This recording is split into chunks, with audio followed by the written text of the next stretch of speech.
my name is Darby. Welcome back to my channel. Today is a very laid-back video, as you can probably tell. But today's video is going to be a longer video. If a timer goes off, it's because I have to start recording again. So today is going to be all about where I've been for the past month. So I'm just going to jump right on into that. So if you're not ready for a long video, you can click off, or you can watch until you get bored, whatever, or you run out of time. But if you are ready to stick around, then definitely probably grab a snack and a drink because it's about to be a long one and a lot of talking. But I definitely do want to say thank you if you are watching this, and yeah, I hope you will enjoy the video. So let's just jump right on into it. So for the past month, I have been actually in Africa, and I've been home for just over a week now. And I just wanted to kind of talk about the process of going to Africa, why I went to Africa, what I did in Africa, and everything like that. And so yeah, I'm just gonna go ahead and jump right on into that. So starting with what got me to Africa was going into college. I had Isaiah 6:8 just constantly in front of me. I was always thinking about Isaiah 6:8, which is, let me actually bring it up. I probably should have thought this through, but I didn't, and I'm just gonna be real, and so I'm not gonna take out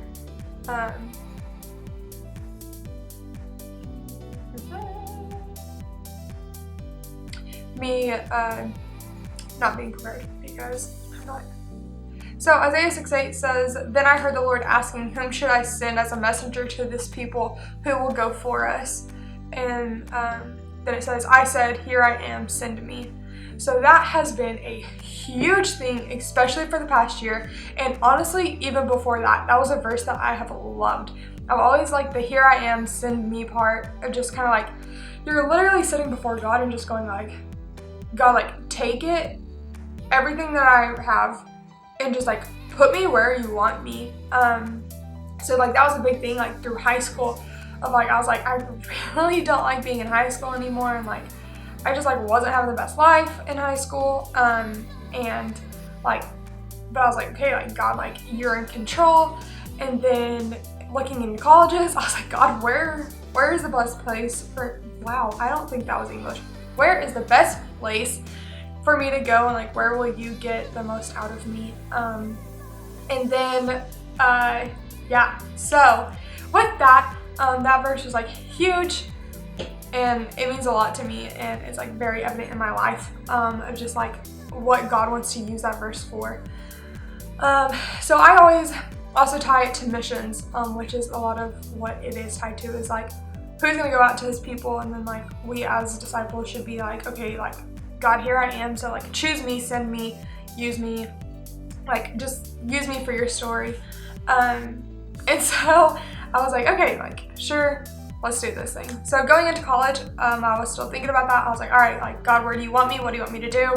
Whatever. I went into college knowing I needed friends. I also knew I wanted Christian friends because I knew I needed accountability. So within the first week, I was there for a little summer session. It was awesome. That weekend when everyone moved in, there was a bunch of just people helping move the girls into our hall in, and my room was already completely set up because me and my roommate moved in earlier, so I left my door open, and I was kind of just okay, come talk to me if you want to. I want to make friends. And so I had my name and my number and my social media on note cards, and I was going to hand it out to people. So this girl walked in. I talked to her. She was super awesome. She brought two girls from my hall in. They were super awesome. Then another group of girls came in, and me and one of the girls just clicked. And I was okay, I'm gonna be friends with this girl. There's no doubt. She's gonna be around for a while. And so I found out they were with Chi Alpha, which is the student ministry that I'm involved with on campus. And it was awesome. So friendship started there, and we're gonna fast forward. So then it's about a couple months later, and like I'm still like seeing this video about Project 222, and I was like, cool. And like awesome, like there's this group of people that can go overseas and like love on all these kids. And I was like, oh, I want to do that. And I was like, but I can't. And so I just,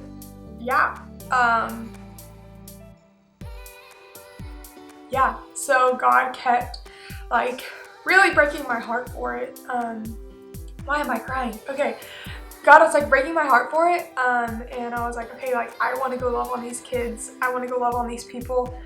And then I was like, but like I can't do it, like I can't. I can't leave my parents for a month, I can't, like whatever. So I kept like researching into like Project 222 and like kept looking into it, and I was like, okay, it's like awesome. And like my leaders have both been, and like that's where they met each other and they became best friends. And so I was like, okay, well, like I can make friends there. And so like I had all these other things just like kind of like battling back and forth of like, should I go, should I not? I need a job. But like this would be an amazing month of just like growing closer to the Lord. And so like I really battled with it, and I just like kept praying. I was like, God, like am I supposed to go? Like everyone's called on missions, but like is this my turn to go? And it was like really weird. All I just was like thinking about was Isaiah 6:8, Isaiah 6:8, Isaiah 6:8. Here I am, God, send me. And I was like, awesome. He placed the call. That's the answer.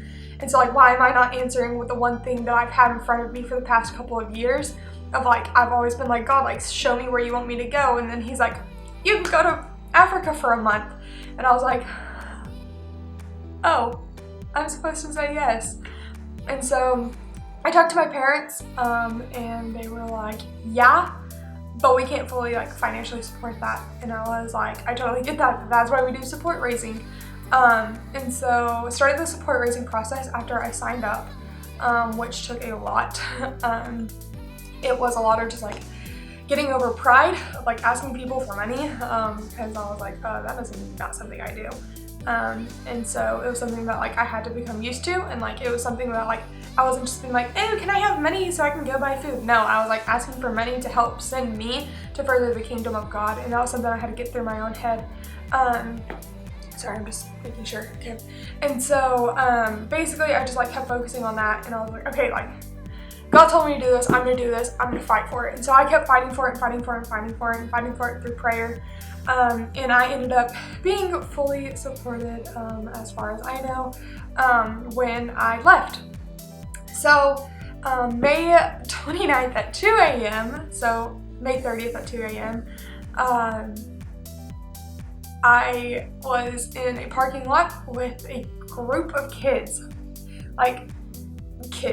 a group of students, and I just like look out, and like my mom even said it, she was like, wow, like these are all like-minded people that are like fighting for the kingdom.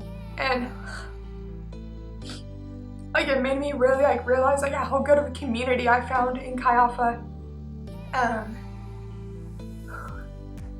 And it was just like amazing, and I really like, I'm so thankful for that. And I just like kept fighting for it, and I was like, okay, like this is a missions trip, like I'm just gonna go, I'm gonna go, and like I'm gonna have fun, like I'm okay, like I don't have to worry about not having a phone. And like I was really excited about that, honestly, because like I got away from social media for like a month, and I wasn't like having it like feed into me, and I knew it was gonna be a time of just like growth spiritually. So we get on the bus, and there was like a ton of people, because we have a trip to like Asia and a trip to Africa, and it's cool. But I was on the Africa trip, and so we all get to the airport, we get on the plane, fly 16 hours and land in Doha. When we got there, we had a layover, then we kept flying to Johannesburg. And then from Johannesburg, we got on the bus with me and my 14, I think, team members, and then a group of No, my team was 12. The other team was 14, something like that. We all got on a bus and drove to Maputo, Mozambique. So we get there, and one of my D group leader, old D group leader, who was my Wolfpack leader before she went on like her calling test, like a test of her calling, she was there in Maputo like waiting for us, and I about lost it because I missed her so much. So we get there, and like honestly, like God was just like, all right, like buckle down, get ready. And I was like, okay, like let's do this.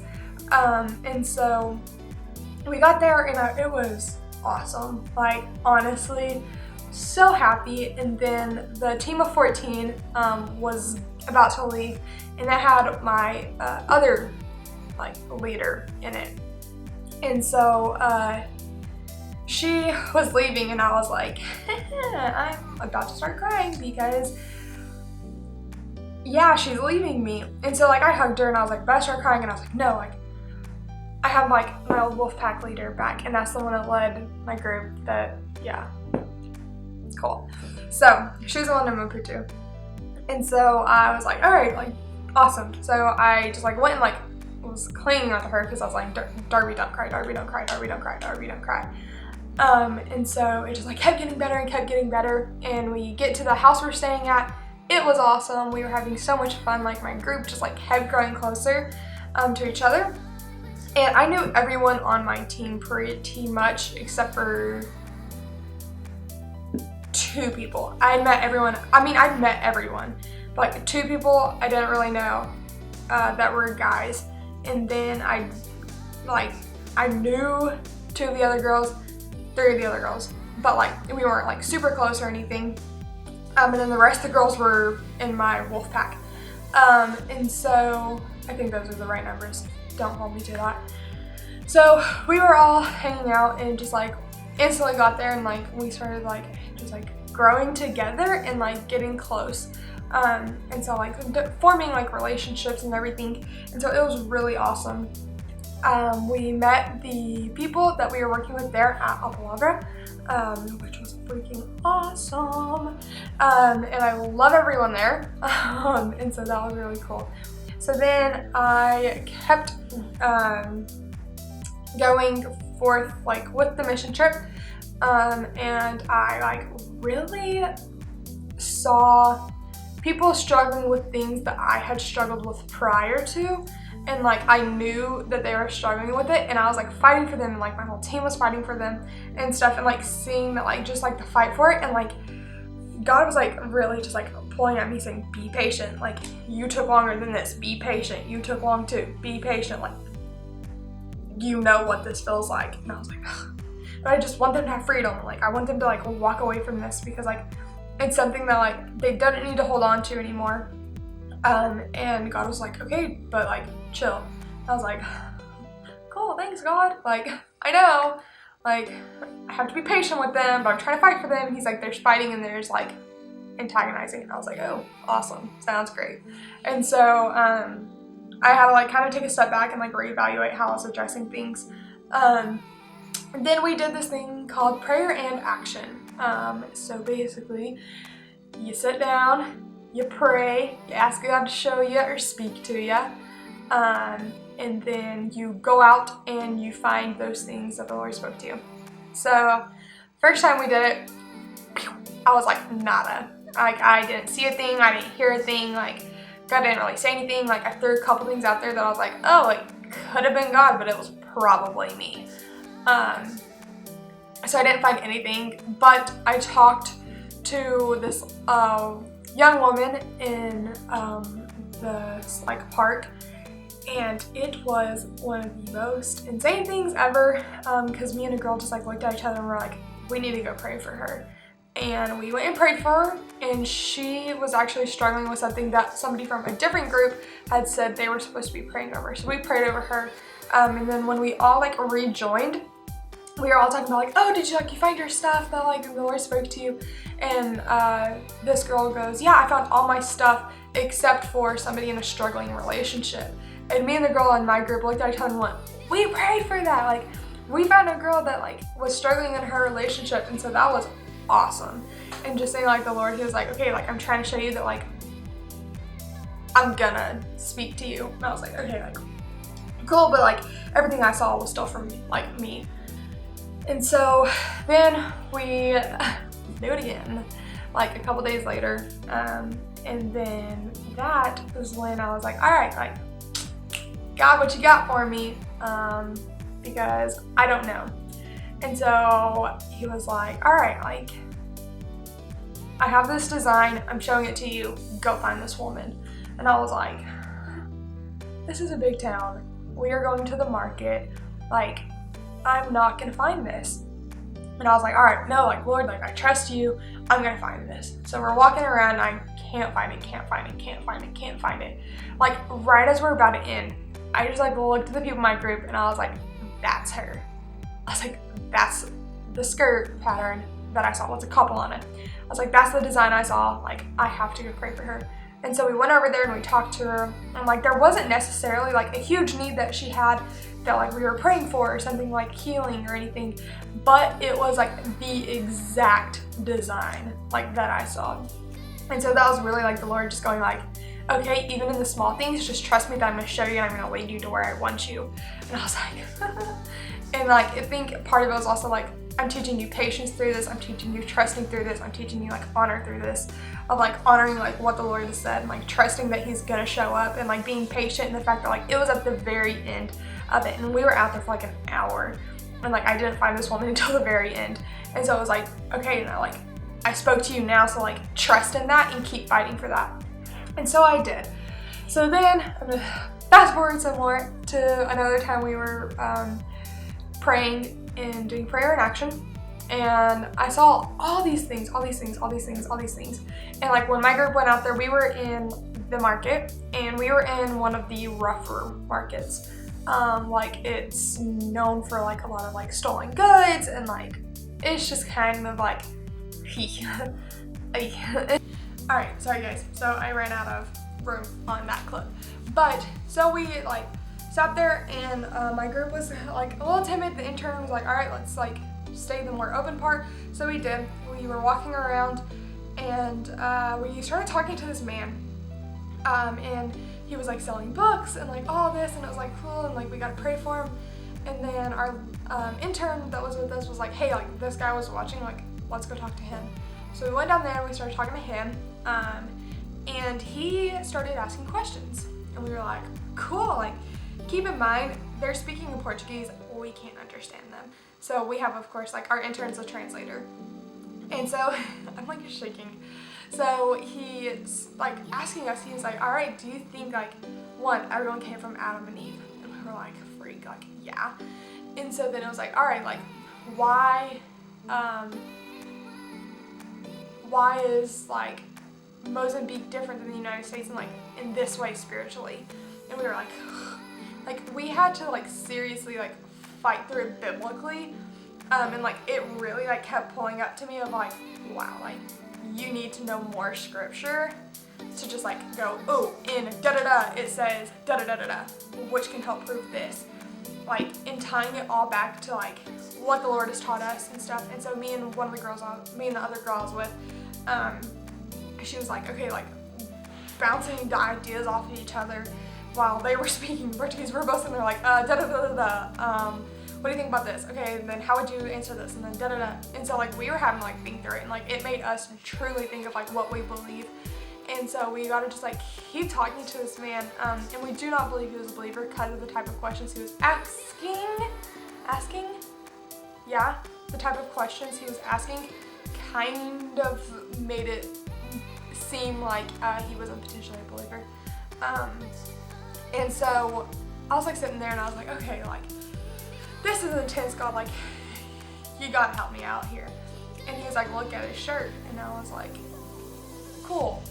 Oh, holy heck, like are you kidding me? Like this man is in a vertically striped shirt, which when I was praying before was one of the things I saw. And with that, it was like a vertically striped shirt that's like in despair and like just like yeah, like was in despair. And I was like, okay, like that's this man. Like, he had all these questions because he was trying to like figure it out, because like he couldn't wrap his own head around it, so we were trying to help him. And so I was like, okay, God, like, you showed up. Like, you genuinely just went, here, like, here's this man. You're not going to realize it until later, but like, how much will this teach you? And so we kept on with our date, and then like we headed back to the house that we were staying at, and we were talking about it later that night. And I just like kept thinking, I was like, what all did that teach me? Of like, it taught me that I need to know more about the word. It taught me that I need to have more scripture memorized. It taught me that like, people know and they just want answers. It taught me that like, people are aware that there's like spiritual warfare, especially over in Mozambique. Like, it's at the forefront. Like, it's seen. And so it was just like crazy. So then fast forward again to the time that we were basically leaving Mozambique. So this was after 2 weeks. And like, I know there's probably so many stories in between that I could share that were just like amazing, but I'm just kind of hitting high points because otherwise this video would literally be 80 years long, and you don't want that. So at the end of the 2 weeks, it was our last team like meeting, and we were all sitting there and talking, and our group leader had like told me like several times before, she was like, I'm like so excited you're on my team, like I know great things are gonna happen and like whatever. And so like the very last night we're sitting there, and she's like, all right, like anybody else have anything to say?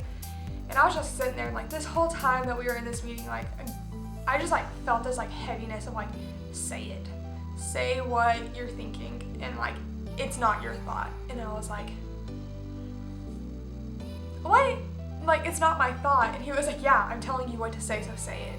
And I was like, got it. And so I was like, okay, guys, I have something to say. And so everyone, of course, looked at me because I was talking.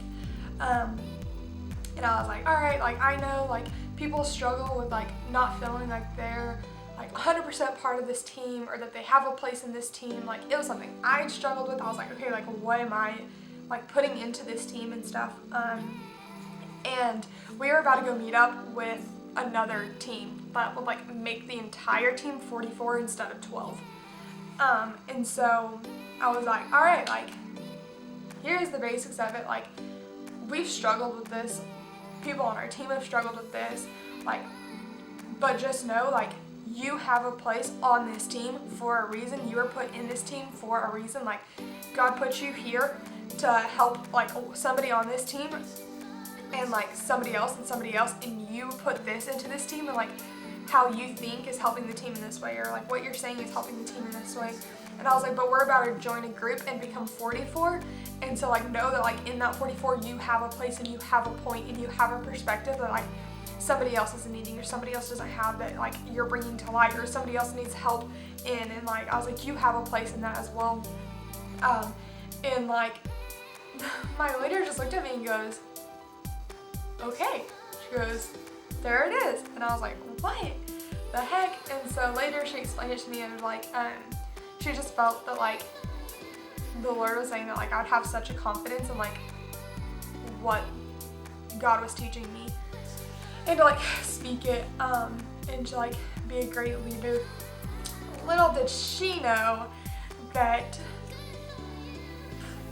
part of the reason I went on this trip was because I didn't feel like I could do college ministry in the States.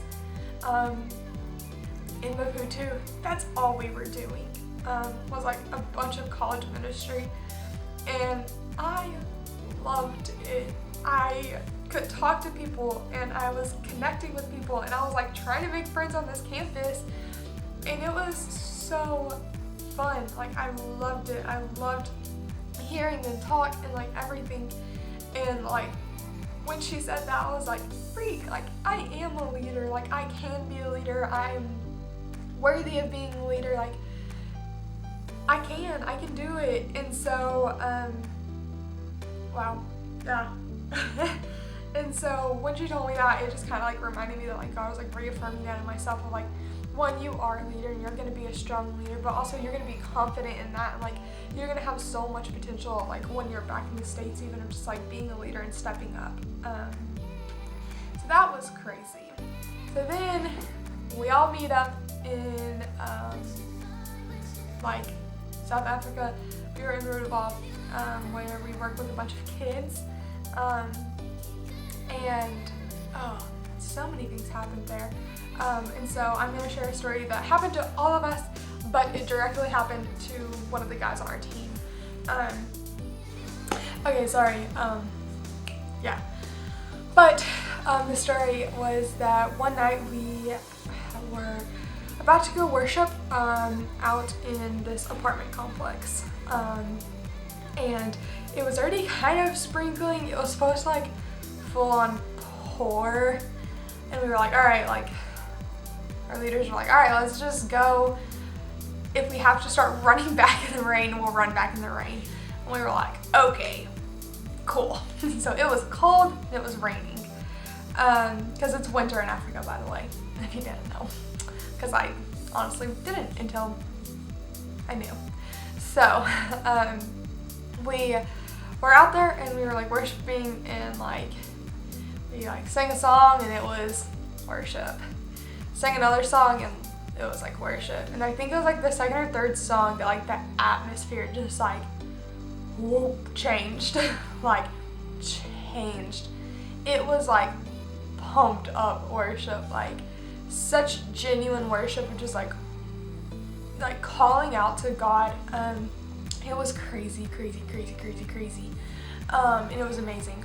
So one of the guys on a different team, but in our big team, was like, yeah, I just like felt like I needed to like stay back and like watch. And he goes, and I like kind of like looked around, and he goes, I just see this like man kind of like lurking like behind everyone. And he goes, I just like had this unsettling feeling, so I like walked up to him and like I was like, hey man, like what's up? And the guy like pulled a knife on our teammate, like blade probably that long, that wide, like it wasn't like a small knife. And so he just kind of like sat there and he looked at me and he was like, oh joy. And so he was like man, is there anything I can do?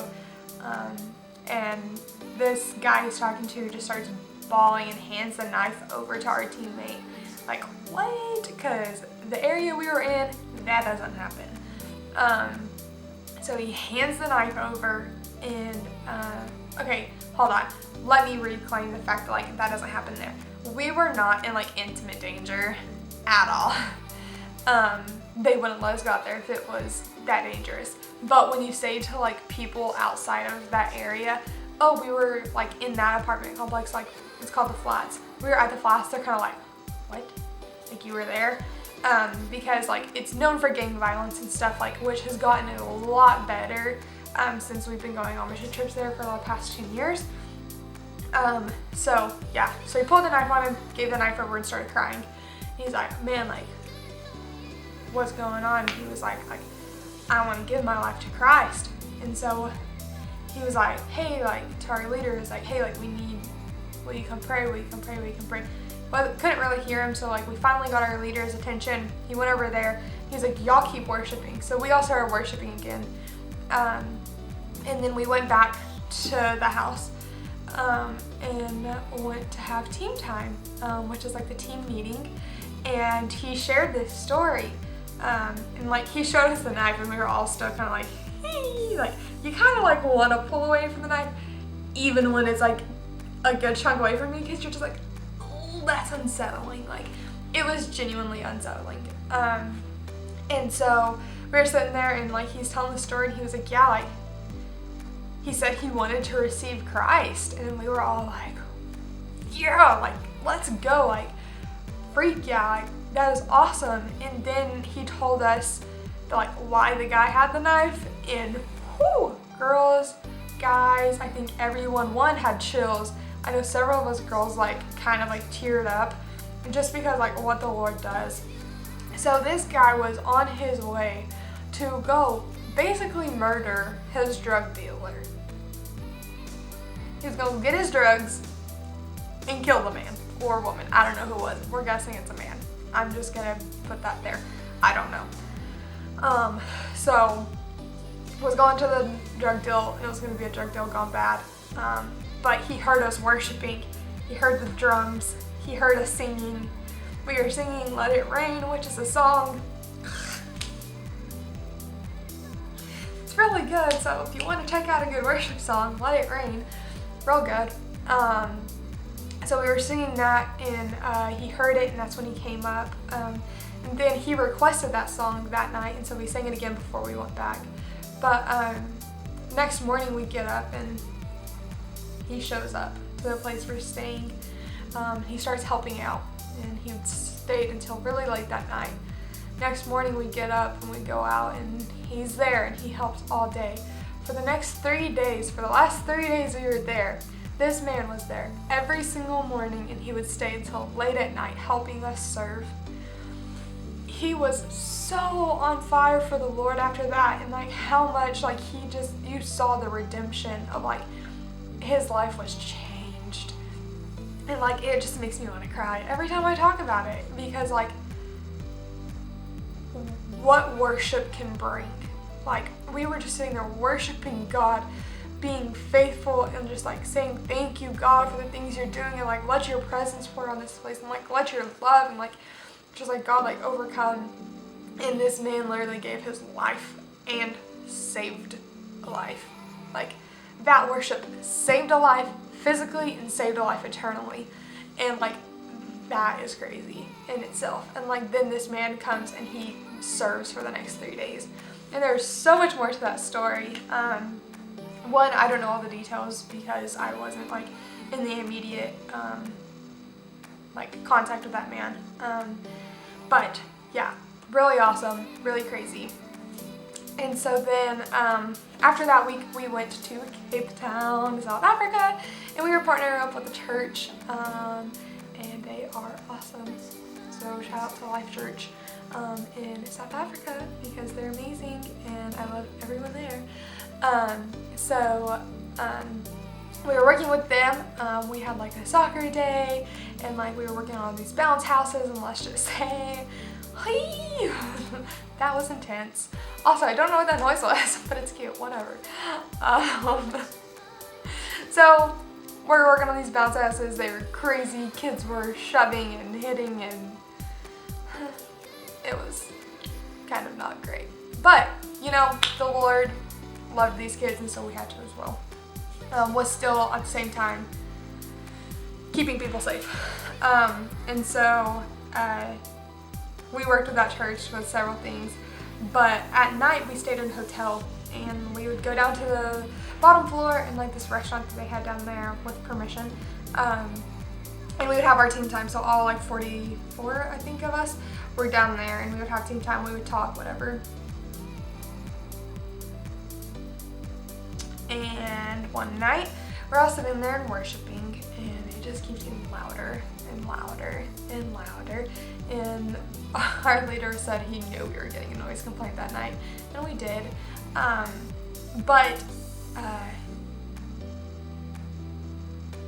Rewind. So we worshiped down there every night. Usually didn't get super loud, but it still kind of got loud. And we would see people just like stop outside, and they would just listen. And they would just listen to us just sitting there like crying out to God. This literally makes me choke up every time I talk about it.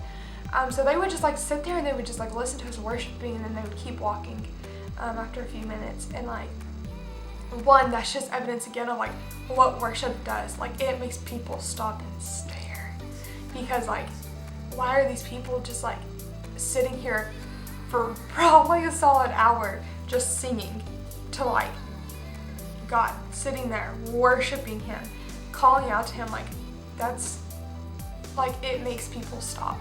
Like that's noticeable. There's something different. It has a light. It changes the atmosphere. It changes people's hearts. Like it can do so much. And so like apparently that was happening like every night. And then one night we were sitting there, and this was the night that we got like super loud and got the noise complaint. But like people were like stepping kind of in, like, so it was like the street was like over here. It was like a little hall-ish way, entryway, and then the big room we were all sitting in, like our elevator up. So people had to walk through and stuff, like to get to their rooms and stuff. But like we didn't care, and we were like, it's fine, like, it's not like bothering us, it's fine, like, I promise. And so we would sit there, and by this night, like, people were like coming kind of like in the building and just like sitting there and like stopping. They were just like sitting there and sitting there. And so like this one was like a young man, and one of our people like got up and walked over there and talked to him, came back, another person walked over and talked to him, the same person went back and was like, hey, like, I should have prayed for you, like, what do you need prayer for? They prayed with him, then they came back, and one of our guys went over there and he was like, hey, like, dude, like, I saw you over here, and like, I just like want to talk to you. They were like forming like a friendship, and like this family, like an entire family pretty much, came in, sat down and listened to us worship, and like right before we ended worship they left. So like we do worship, and then we have our team time where we all sit down and talk. And so the guy on our team comes back in and he's like, hey, like, I want to introduce this guy, like, he's super chill, he just like wants to know what we're all about. So do y'all care if he sits in? And we were like, no, like, that's awesome, like, sit in, like. And so that night we were all talking about like the things the Lord's done, like we do every night for team time. Like what the Lord's done, like what we learned, what we were struggling with, like what we needed prayer for, praying for things and like fighting for things, and like just like what God was teaching us. And it was just awesome, like having this guy just come in and like listen in on this. And so that was really cool. But yeah, like those are just some of like the cool things that happened. But now I'm going to talk about the things that I learned. And so, I know this is a very long video, it's like probably close to 40 minutes. So I'm going to try to kind of go through it quick. One, I learned patience to a whole new extent. Another thing, I love missions. I think I should be saying, but I love missions, and like I have a heart for missions. And I learned a lot about like not disqualifying yourself, and like reminding yourself that like you have a purpose, you have a reason, you're there for a reason, you're talking to these people for a reason, like it's God's plan. Also the power of testimony, really learned that one, that I'm a leader and I'm a confident leader and I don't stand down. Yeah, like when I'm fighting for God, I don't stand down. And like I will speak up and I'll just like fight for it. And so that was like really cool, and those are all things that like I'm bringing back home. But another like kind of theme that we had there was like this saying, like look up, and see like what's actually happening around you. Like the harvest is now, and so like what that one meant to me though was that like one, look up from your phone. Like I'm guilty of it. I'm like sitting there and I'm just like texting, or I'm scrolling through like Twitter or Instagram or whatever, and I'm Snapchatting people back, and like I'm scrolling through like Facebook or whatever social media you have, and I'm not talking to the person that's sitting beside themselves at the coffee table, and I could easily walk over there and be like, hi, like I'm Darby, what do you do for fun around here? Or like what brought you to the coffee shop today? Like we did stuff like that on this mission trip. We would walk up to random people and just talk to them, and like the difference of like having that confidence to do it overseas and here, of course it's different, but it doesn't have to be, like it shouldn't really be, but like because here we're so used to just like being glued to our phones. And yes, the places we were in, yes, most of them had phones, and like especially in like Cape Town, and kids in Rudolph had phones, and people in Maputo had phones. Like it's not like, yeah, so they had access, but it was still like crazy because like I didn't have my phone for a month, and so like I had to just be like looking up. And so one, like I learned so much intimacy with God, like through prayer and like through reading the word. I was learning of like the beauty that I miss because I'm looking down. And one thing I pointed out was that in Rudolph we were like surrounded in mountains, And so one day we were walking down to this field where we play with all the kids, and the view. Guys, these mountains were gorgeous. Gorgeous mountains. Like, so beautiful, like breathtakingly beautiful. And like these kids didn't get like why some of us were like freaking out. Cause like I was just sitting there and I was like, God, thank you. Like, duh. Like there were not enough words to describe it, like how beautiful it was. But then like I was like processing through it, and like I sat there and like I spoke this out to my group, but I was like I didn't realize like how often like I'm looking down at my phone and I've been like, oh wow, it's so pretty, take a picture, get back on my phone and keep walking, because I have the picture. But like we took pictures of it and kept walking and going like, wow, this is beautiful. Like this is what these people get to see. Like this is like normal to them, but to us this was like breathtaking. And so I think the Lord is really just teaching me like, one, like look up and like have a like perspective change. And so yeah, that's just some of the things that the Lord taught me. If you want to see more, or if you want to hear more about it, I can either make another video, or you can easily just shoot me a message. I would love to answer any questions or talk about it more with someone. But you can reach me through all of my social media, which is going to be linked down below. And yeah, so I would love to talk to you all. But if you enjoyed this video, please give it a thumbs up. Make sure to hit the subscribe button. So you can also push the little bell beside it so you actually know when I post. But yeah, so this is my Project 222 story, and I hope you all enjoyed, and I will see you in my next video. Bye!